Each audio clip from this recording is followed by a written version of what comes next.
GT Holidays, South India's #1 travel brand. You know you are special when you're with GT Holidays. நலம் காக்கும் ஸ்டாலின், உங்கள் குடும்பத்தின் நலன் அரசின் பொறுப்பு. கட்டணமில்லா மருத்துவ சேவைகள். பழைய நகையை கொடுத்து வைட் 11 monthsல அதே அடைக்கு புது நகையை எடுத்துக்கோங்க. எக்ஸ்ட்ராவா ₹1 தர வேண்டாம். Magic old gold exchange. ராணுவத்தினுடைய ரிலேட்டிவ்ஸ் யாருமே கிடையாது. எனக்கு அக்கம் பக்கம் சுற்றுச்சூழல்கள் எதுவுமே கிடையாது. ராணுவத்து முன்னறிவுகள் எதுவும் கிடையாது. பட் ஆனா ஒன் சைனிக் ஸ்கூல்ல போன உடனே Sainik school has been designed to create an environment for people to join army. 1930 இருந்து 60 வரலும் பிறந்த தமிழர்கள் எப்போதும் பயங்கர முன்கோபமா இருப்பாங்க. மேபி அது திராவிட கோட்பாடுகளா இருக்கலாம், அவங்க ஈர்க்கப்பட்டிருக்கலாம், அல்லது அவங்களுடைய பகுத்தறிவு அலைன்மெண்டா இருக்கலாம். பட் எதா இருந்தாலும் ரொம்ப டிலே பண்ண மாட்டாங்க. ராணுவத்துல ரேகிங் எல்லாம் இருக்குமா? இல்லையே, ரெண்டு டிஃபரன்ஸ் இருக்கு.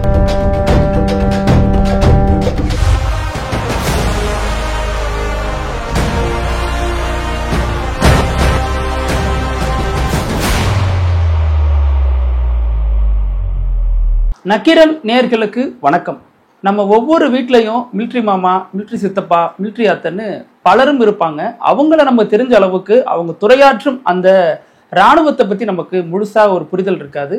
அதற்கு காரணம் இராணுவ ரகசியம் காரணமாக இருக்கலாம். அப்படிலாம் சொன்னாலும் இராணுவங்கிறது உண்மையிலே என்ன, எப்படி அது கட்டமைச்சிருக்காங்க, அதனுடைய பின்னணி என்ன அப்படிங்கிறதுலாம் நம்மள்ட்ட நிறைய பேருக்கு தெரியல. ஆனாலும் இராணுவத்தின் மீதான பார்வைங்கிறது இரண்டு தரப்புலையும் வைக்கப்படுது. ஒன்று, இராணுவம் நமக்காக மழை குளிர் வெயிலில் நமக்காக எல்லையில் நிற்கிறாங்க அப்படின்னு ஒரு தரப்பு சொன்னாலும், இன்னொரு தரப்பு இராணுவங்கிறது மோசமான ஒன்று அப்படிங்கிற ஒரு பார்வையும் தொடர்ந்து முன்வைக்கப்பட்டுட்டே வருது. இதெல்லாம் என்ன, உண்மையிலே என்ன நடக்குது, இதுக்கான ஒரு பெரிய வாசலை தான் இந்த தொடர் திறந்து வைக்க போது. இதில் நம்ம கூட பேசுறதுக்கு முன்னாள் கர்னல் திரு முருகானந்தம் இணைந்திருக்காங்க. இராணுவத்தில் ஒரு நீண்ட அனுபவம் பெற்ற ஒரு நபர், நிறைய விஷயங்களை முக்கியமான தருணங்களில் முடிவெடுத்த ஒரு நபராக இருக்காங்க. அவங்கள நிகழ்ச்சிக்கு வரவேற்று அவங்களோட இந்த உரையாடலை தொடங்கலாம். சார் வணக்கம். வணக்கம். முதல்ல நன்றி சார் இந்த நிகழ்ச்சிக்கு ஒத்துக்கிட்டதுக்கு. இப்போ இந்த இராணுவம்ங்கிறது நான் சொன்ன மாதிரி ரெண்டு தரப்பாக பேசுகிறாங்க சார். ஒன்று இராணுவம்ங்கிறது நல்லது அப்படின்னு ரொம்ப உயர்ந்த இடத்துல வைக்கிறாங்க, இன்னொன்று இராணுவம் மோசமானது அப்படின்லாம் வைக்கிறாங்க. முதற்கட்டமாக ஒரு சாமானியனா இது எப்படி சார் புரிஞ்சுக்கிறது? எந்த ஒரு துறையும், எந்த ஒரு தொழிலும், எந்த ஒரு ஈவெண்ட் ஆகக்கூடிய ஒரு நிகழ்வும் பப்ளிக் ஃபோரமில் வந்துருச்சுன்னா அதுக்கு ரெண்டு தரப்பான ஒப்பீனியன்ஸ், இரண்டு தரப்பான ஒரு கண்ணோட்டங்கள் இருக்கும். இதை சைனீஸ் ஃபிலாசபியில் இன் யாங் அப்படிம்பாங்க. இரவு இருந்தால் பகல் உண்டு, பகல் இருந்தால் இரவு உண்டு. அதே மாதிரி இராணுவம் பொது சேவையில் வரும்போது இராணுவத்தால் அனுகூலமான மக்கள், அனுகூலமான சொசைட்டி என்ன செய்யும், இராணுவத்தை ஆகா ஓகோன்னு தூக்கி வச்சு பிடிக்கும்.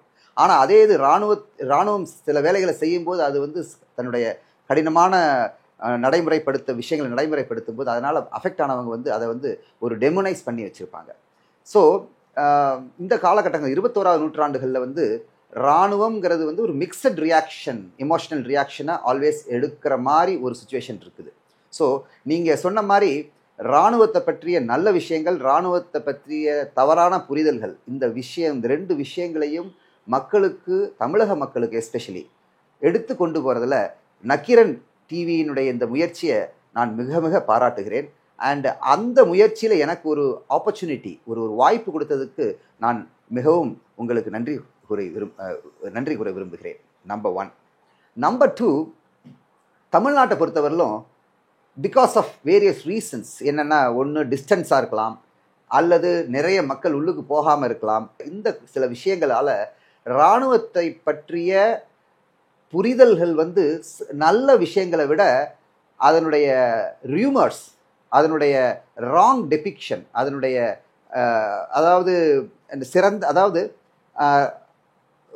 தவறான ஒரு பார்வை தான் இங்கே நிறையா இருக்கிற மாதிரி என்னுடைய அசஸ்மெண்ட் தான். Lot of misconceptions about military தமிழ்நாட்டில் மிக ஜாஸ்தி பரவி இருக்குது. ரெண்டு தமிழர்கள், ஒரு ஆவரேஜ் தமிழியன் ரெண்டு ஸ்டாண்ட்ஸ் எடுக்கிறான் இராணுவத்தை பொறுத்தவரையிலும்.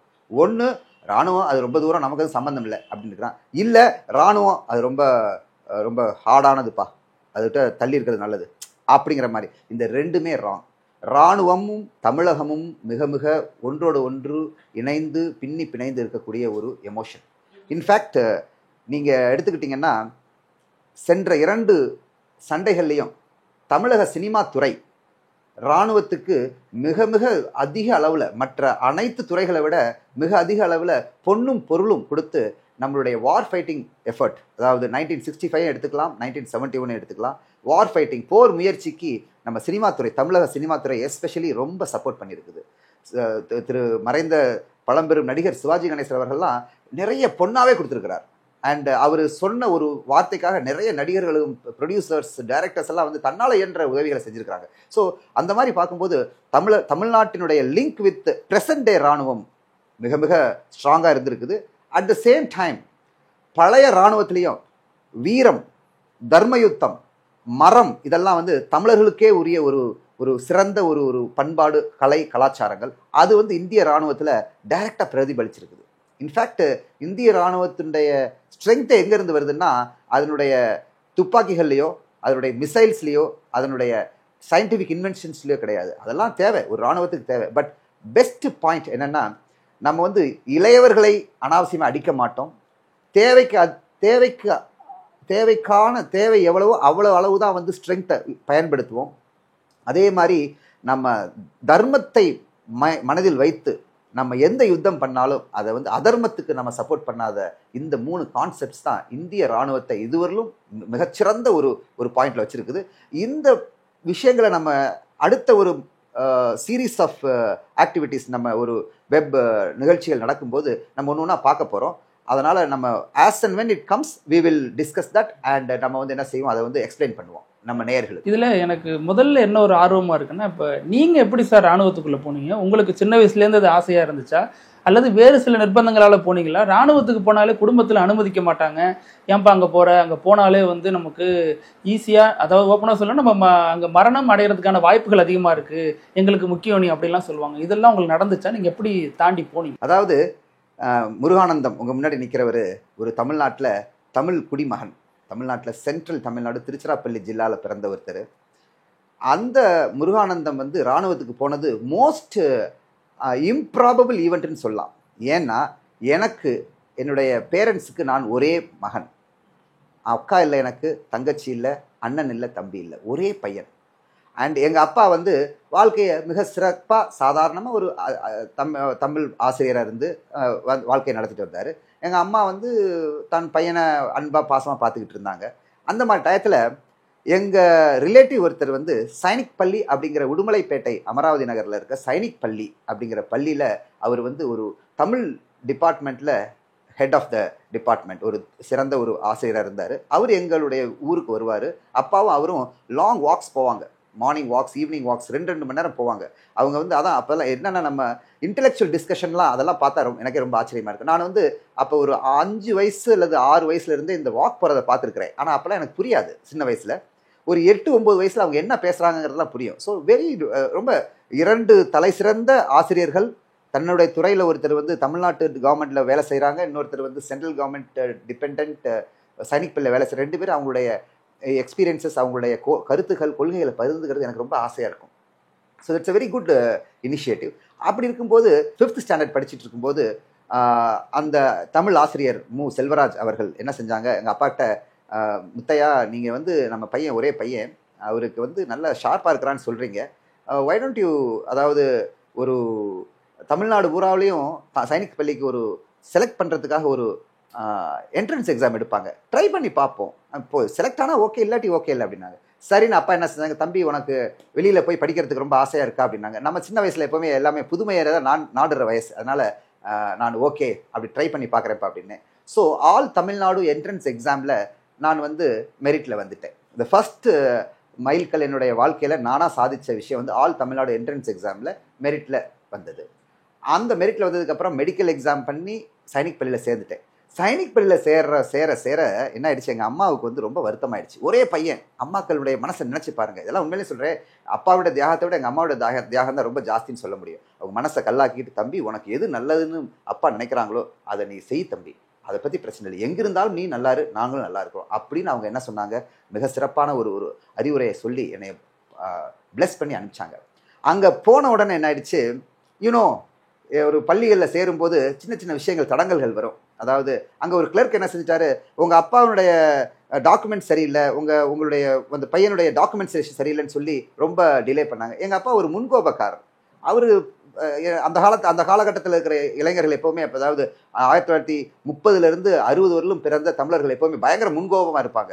மேபி அது திராவிட கோட்பாடுகளாக இருக்கலாம், அவங்க ஈர்க்கப்பட்டிருக்கலாம், அல்லது அவங்களுடைய பகுத்தறிவு அலைன்மெண்ட்டாக இருக்கலாம். பட் எதாக இருந்தாலும் ரொம்ப டிலே பண்ண மாட்டாங்க. தம்பி வாப்பா அப்படின்னு என்னை கையை பிடிச்சி, இந்த இடத்து ஸ்கூலு வேண்டாம், நம்ம கிளம்பி வெளியே போயிட்டு இருக்கிறப்ப, அதாவது தற்செயலா மிஸ்டர் செல்வராஜ் என்ன செஞ்சாரு, அங்கேருந்து வரும்போது, எங்க முத்தையா போறீங்க, பையனை செலக்ட் ஆகிட்டேன்னு. இல்லைங்க சார், இந்த மாதிரி நமக்கு வந்து அங்கே தடங்களாக இருக்குது, டாக்குமெண்டேஷன் ப்ராப்ளம் இருக்கு. ஒன்றும் பிரச்சனை இல்லை, டாக்குமெண்டேஷன் வாங்க என் கூட அப்படின்னு போய் பார்த்தோம்னா ஒரு சின்ன விஷயம், ஒரு ஏதோ சர்டிஃபிகேட், தாசில்தார் ஏதோ டொமிசில் ஏதோ சர்டிஃபிகேட் இருந்தால் அதை சரி பண்ணி வித்தின் 3 days நீங்கள் டாக்குமெண்ட்டை கொடுத்தீங்கன்னா அவங்க சேர்த்துக்கலான்னு சொல்லி இது பண்ணதில்லை. அப்பாவுக்கு இஷ்டம் இல்லை.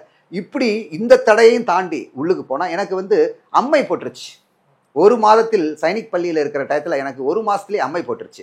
அம்மை போட்டவங்கள சைனிக் பள்ளி என்ன செய்வாங்க, டிடென்ஷன் பேரக்ஸ்னு ஒன்று இருக்குது, தள்ளி மலைக்கு அந்த பக்கம் ஒரு சின்ன மலைமா இருக்கும், மலைக்கு அந்த பக்கம் வச்சுருவாங்க. ஏன்னா அது ஒட்டுவாரட்டி, அதாவது கம்யூனிகபிள் டிசீஸ். அதனால ஸோ அங்கே எங்கள் அப்பாவுக்கு உடனே தகவல் போனவுடனே அம்மா சொல்லிட்டாங்க, தம்பியை கூட்டிகிட்டு வந்துருங்க, பையனை கூட்டிகிட்டு வந்துருங்க, ஒன்றும் தேவையில்லை, நம்ம ஒரே பையன், இப்போவே இப்படி இவ்வளோ தடங்கள் இருக்குன்னாரு. அப்புறம் என்கிட்ட கேட்டாங்க, இந்த தம்பி நீங்கள் இருக்கிறியா இல்லை வர்றியா அப்படின்னு அப்பா கேட்டார்.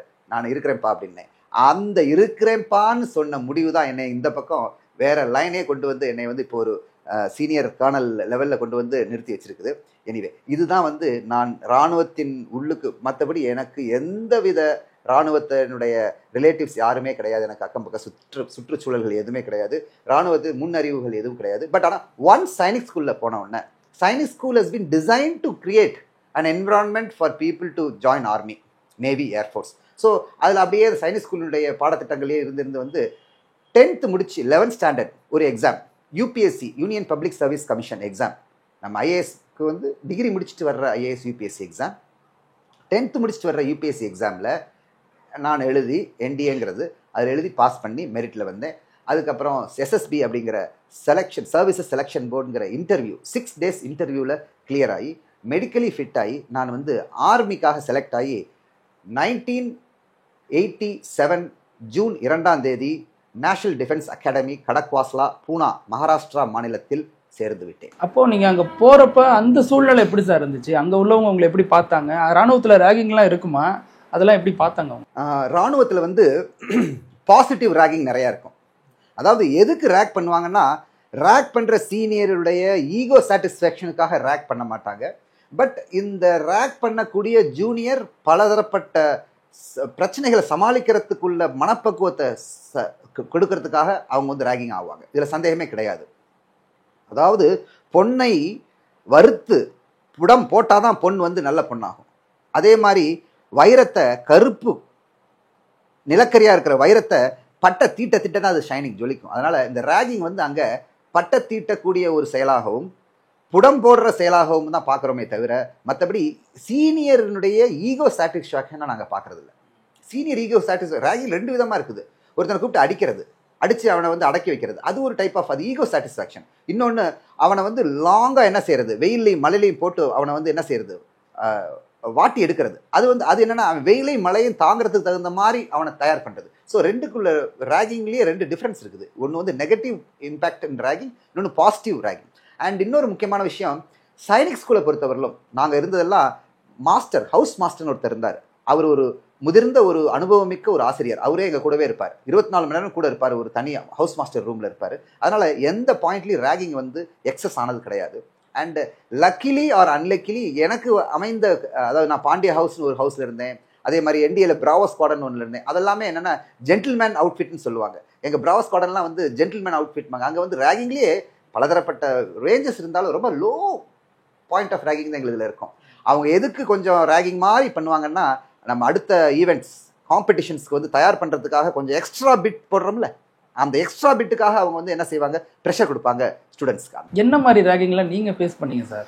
ரேகிங் அதாவது ஃபர்ஸ்ட் அண்ட் ஃபார்மோஸ்ட் வந்து ஃப்ரண்ட் ரோல் குட்டிக்கரணம் போடுறது, பேக் ரோல் பண்ணுறது, அதே மாதிரி சேர்னா அப்படி சேர் மாதிரி நிற்கிறது, அதெல்லாம் வந்து ஸ்ட்ரெங்தனிங் எக்ஸசைஸ் ஆக்சுவலி பார்க்க போனோம்னா. பட் இருந்தாலும் என்னன்னா, ஒரு அதுலேருந்து வெளியே வர முடியாது. ரேகிங் என்னது, நம்ம இஷ்டப்பட்டு செய்கிறது இல்லை, இஷ்டப்படாமல் செய்யணும் தான் அது. அதுக்கப்புறம் வந்து என்னது, தண்டால் எடுக்கிறது, ஃபிசிக்கல் ஃபிட்னஸ் ரேகிங், ரன்னிங் தான் எங்கே பார்த்தாலும். ஆர்மியை பொறுத்தவரையிலும் இனிஷியல் ஸ்டேஜஸில் ஆல்வேஸ் நாங்கள் வந்து ஆன் தி மூவில் தான் இருப்போம், டோஸில் தான் ஓடிக்கிட்டே இருப்போம். அதனால தான் ஒரு வெர்பல் எக்ஸ்பிரஷன் இருக்குது இங்கிலீஷில், ஆன் யுவர் டோஸ் அப்படிம்பாங்க. On the dose, is always on the dose அப்படின்னு அவன் அப்படியே மூவ்மெண்ட்லேயே இருப்பான்னு அர்த்தம். ரன்னிங்கில் இருப்போம், கயிறுகள் இருக்கும், கயிறில் என்ன செஞ்சு ஏற்றிட்டுருவாங்க, கையில் ஏற்றிட்டு நாங்கள் சொல்கிறவர்கள் வரக்கூடாதுப்பாங்க. ஒரு 2 நிமிஷத்துக்கு தாங்க முடியும், 3 நிமிஷம் தாக்குவோம். அதுக்கப்புறம் நமக்கு அப்படியே தோள்பட்டை வந்து பிஞ்சு விழுந்துற மாதிரி இருக்கும், இருந்தாலும் தாங்குவோம். அப்படி தாங்க தாங்க தாங்க ஃபர்ஸ்ட் டே 5 மினிட்ஸ் கயிறில் தொங்குறவன் செகண்ட் டே 8 நிமிஷம் தொங்குவான், 3ஆவது நாள் 10 நிமிஷம், இப்படியே தொங்கி தொங்கி அவன் வந்து ஒரு பெரிய ஒரு சாகசம் செய்கிறதுக்கு அவன் தயாராகிடலாம். ஸோ அந்த மாதிரி ரேகிங்கினுடைய பாசிட்டிவ் ரேகிங் சொல்லுவேன். I will not consider that as a negative ragging. Positive ரேகிங்கினுடைய அடித்தளம் தான் நான் வந்து 1992 அக்டோபர் மாதம் செஞ்ச கமாண்டோஸ் கோர்ஸை வந்து ரொம்ப ஈஸியாக என்னைய வந்து என்ன செஞ்சது, என்னைய கிளியர் பண்ண வச்சது.